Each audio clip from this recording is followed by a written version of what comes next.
Someone stole $25,000 from me. It ended up costing him $500,000. A preamble. I was married to a very OCD and pragmatic man. For example, for him, a big romantic gesture had been to leave me alone for 24 hours at the hospital right after I had our son, so he could go pay bills and mow the lawn. 20 years later, I do understand he really did express love that way. But that's another story. I was in dire need of physical contact, because he'd never touched me unless he wanted very bland sex, and also never ever kissed me. The story is not about him. It's only a preamble. So, I divorced him. Not just for what's above, mind you. I felt alone and unloved in this relationship. I just wrote about it to explain the state of mind I was in when I met this other person that we'll call PS. PS was the total opposite. He was very in tune with his emotions. He was very, very intense. This will be important later. He really expressed love like I thought I needed. On our first date, the waitress asked how long we'd been together, since he was so into me and touching me. He made me feel amazing. He had a huge house and a rather flashy lifestyle, so I assumed he was really well off. He told me he owned a car wash and a phone marketing company. Fast forward a bit. At this point, we had been dating for about a year, and he had just asked me and my son to move in with him. I wasn't 100% sure, but he prepared the room for my son nonetheless. As I started spending more time in his house, still keeping mine, I also started to see strange behavior. He'd be up all night, but sleep all day. I also overheard a few phone calls where I was telling people they owed money and needed to pay, but the conversations didn't fit with a car wash or phone marketing business. At some point, he told me he was having money problems. He said huge clients were late in paying, and that it was jeopardizing his house payments. So I, stupid me, offered to help. I'm missing a part of the story because it started as me offering to help with the house, since we were there a lot. Still had my house though. But it ended up with me lending him $25,000. I cannot, for the life of me, remember that progression. The loan was supposed to be for 3 weeks, he said. I'd have it all back in 3 weeks. 3 weeks. The $25,000 came from my retirement savings / son's college money, so I had to pay a fine to access it. It's also money that took me 10 years to put aside. That money was very important to me. During those 3 weeks, I went out to have drinks with my friends and found him on a date with another woman. I saw him French kissing another woman. I said nothing, went to his house, packed my shit, and left. So anyway, I thought he'd be an adult and would still reimburse the $25,000 by the end of this 3 weeks. Big mistake. Someone I knew told me he was glad I left and proceeded to tell me about him. He said PS was a junkie, hooked on GHB, hence why he was so intense and so into his emotions. I'd also explained the erratic sleep-night patterns. The final blow was when he told me PS was also a conman, a specialist in defrauding older people by phone, his so-called phone marketing company.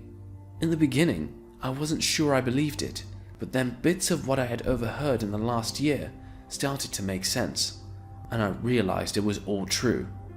Back to this later. I tried having my money back many different ways.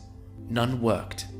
I was at the end of my rope, and since it was in my years post-divorce, and right after the 2008-2009 economic crash as well, I was poor as hell. So this is what I did.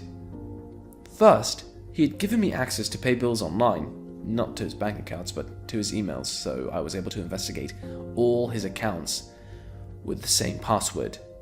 I printed / screenshotted every little bit of information relating to money.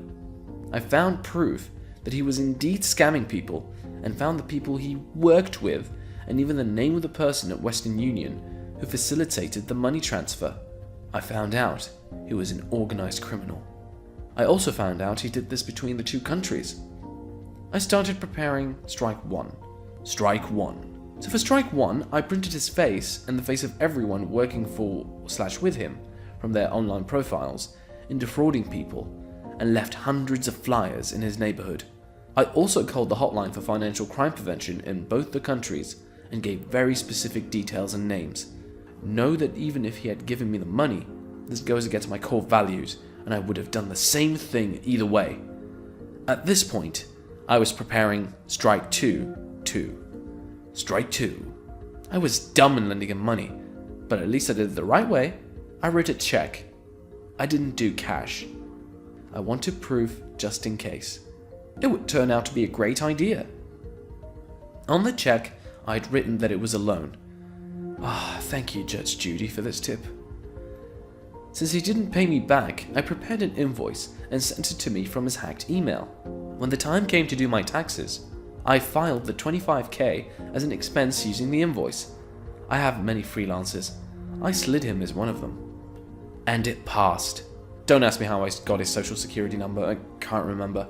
But I ended up having access to it, so I ratted him out to the IRS for hiding income. Found out later on through friends that the IRS started investigating him for unpaid taxes.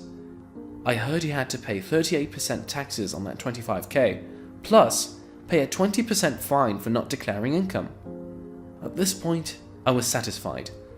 I figured $9,500 in taxes plus $5,000 in fines was 50% of what he owed me. At least he didn't get away with it all. But remember, I told you on the check I'd written that it was a loan.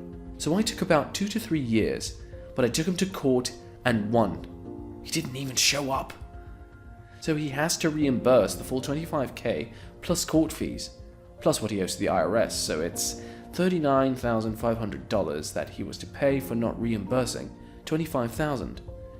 To this day, I still haven't seen a cent, but the rest of the story makes it worthwhile.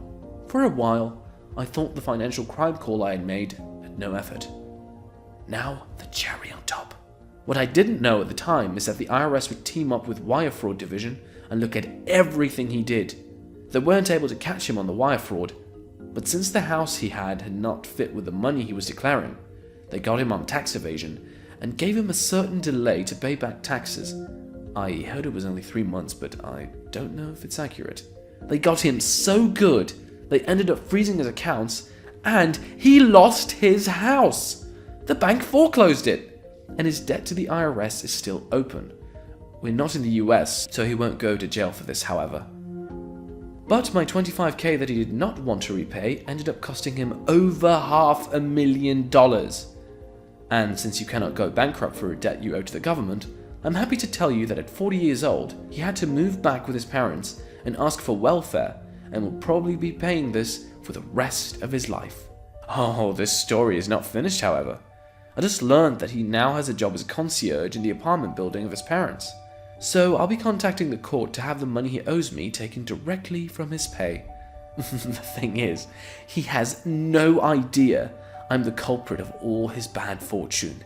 And he recently sent me a message telling me he misses me. That I was an angel for him and that he regrets what he did. Well, not me, loser. Not me. Oh, that was a pure and awesome revenge story right there. Karma strikes back. Thanks for watching, and please don't forget to subscribe to Reddit Originals for more videos like this. We upload a video each day, so stay tuned.